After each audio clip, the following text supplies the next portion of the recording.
देवीसिंगच्या हातावर तुरी देऊन लाली झाली गायब. नमस्कार मित्रांनो, या मालिकेच्या आजच्या भागामध्ये आपण बघणार आहोत नक्की काय घडलं. तर घडतं असं की लाली देवीसिंगला उल्लू बनवते. त्याच्या हाती माती आणि टॅग मूर्ख माणूस. त्यामुळे देवीसिंगची चांगली सटकते. तो मोठ्याने किंचातो, लाली. तो आता दुकानावर जातो आणि हत्यार घेतो. त्याच्याकडे बघत म्हणतो, लाली आज मी तुला सोडणार नाही. आज तुला दाखवतो मूर्ख माणूस काय असतो. आता लालीला मारून पोत्यात भरायचं म्हणून देवीसिंग एक पोतही बरोबर घेतो आणि सगळ्यात जय्यत तयारीसह तो तळघरात जातो. तर बघतो तर काय, लालीच्या खुर्चीवर एक खेळण्यातील माकड असतं. ते टाळ्या वाजवत डान्स करत असतं.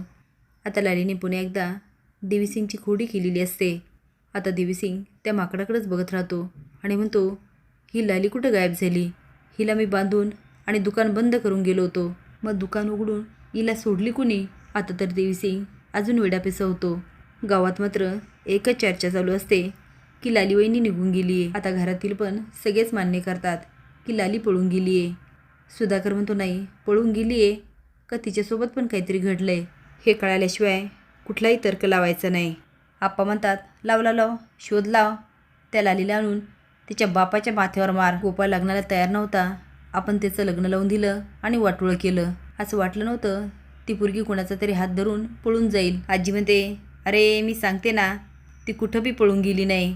तिचं तिच्या नवऱ्यावर लय प्रेम आहे. ती पळून जाणारच नाही. हे बघा, या मुडद्यांनी मारली बिडली का काय. जेवण वाढण्यासाठी फुलाबाई किचनमध्ये जाते. रणजी जाऊन म्हणते, काय गं फुलाताई, तुला काय वाटतं ही लाली कुणासोबत पळून गेली असेल. फुला म्हणते, रंजे आता मला काय माहिती कुणासोबत गेली की एकटी गेली. तुला कशाला गं नसत्या चौकशा. रणजी म्हणते, हाय का आता फुलाताई, आता लाली माझी पण सून आहे. ती कुठं गेली कुणासोबत गेली हे कळायला नको वय. अगं जीवाला घोर लागतोय.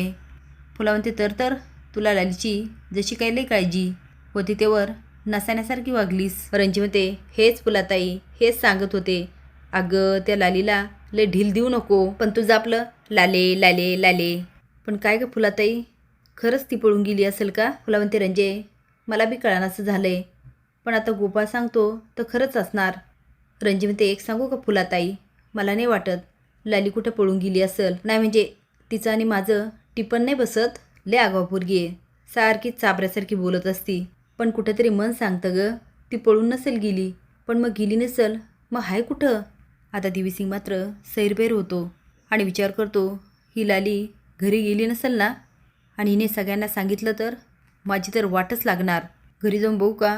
नको हिने सांगितलं असेल तर एक काम करतो, इकडचिकडंच पळून जातो. आता मात्र देवीसिंगला काय करावं हेच कळत नाही. आता बघूया लाली घरी गेली की अजून कुठे. असेच नवीन अपडेट जाण्यासाठी लाईक आणि सबस्क्राईब करा. धन्यवाद.